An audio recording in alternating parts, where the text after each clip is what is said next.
having trouble picking up. Where are they? Help right now. Oh no!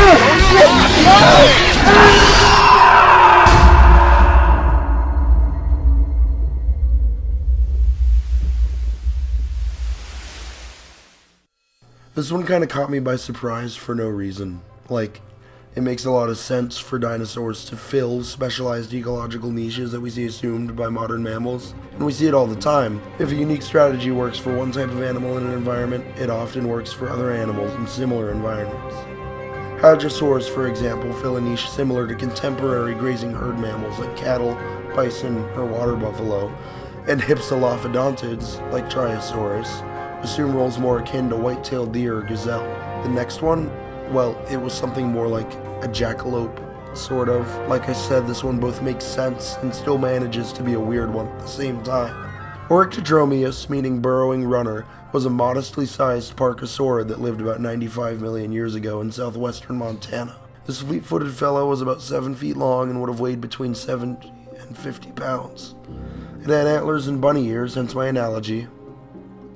Okay, I'm kidding, but bear with me here, I promise it'll kind of make sense, because Oryctodromeus was named such by Dr. Anthony J. Martin and his colleagues in 2007 because of distinct fossil evidence that indicated a burrowing lifestyle, which made it the first dinosaur of its kind to display this unique behavior. But this wasn't Joe Schmo McRex digging a trench to shit in. Oryctodromeus had adaptations in the alignment of its pelvis and forelimbs comparable to fast-moving burrowers today, like aardwolves and rabbits, allowing it to dig with increased efficiency, but retain the excellent overland speed and agility hypsilophodontids are known for. Unfortunately, no hands or digging claws have been discovered as of yet for this dinosaur, so we can presently assume that they were shaped like a regular hypsilophodontid's digits. Oryctodromeus has a relatively broad snout, so it probably did much of its digging with that. Or it had cute little shovels for hands. I don't know, they can't prove it didn't, and this is why science is beautiful.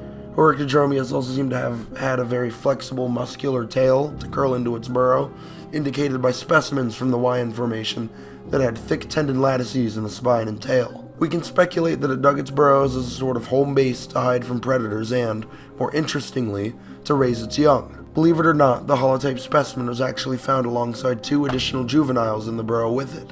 Now the question that popped into my head when I found this was, oh well, how do we figure this dinosaur didn't just, raid another animal's burrow to make its own home, or that the bones didn't simply get buried together in a burrow by chance over millions of years?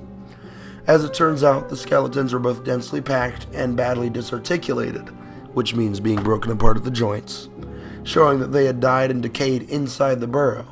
Also a little more obviously, and yes, I felt dumb as shit for missing this one, the burrow is like the exact size and dimension of the Oryctodromeus residing within, likely carved out so it could only fit the mother and her offspring and keep larger, bulkier predators out. So, I don't really know what the lesson is for this one, or the reason I went with the jackalope analogy. I guess a regular old rabbit would have made just as much sense. But then I wouldn't have been able to use this stupid JPEG from 2000 Scooby-Doo and the Alien Invaders, and I mean, look at this guy. He fucking rocks. So you're welcome. Thank you guys for tuning in again, and thanks for loving dinosaurs as much as I do. I missed you guys. Remember to like and sub if you want to see more content like this, because I'm looking for literally any excuse to make more of it.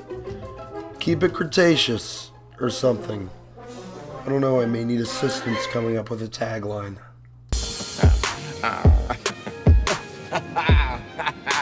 Yo.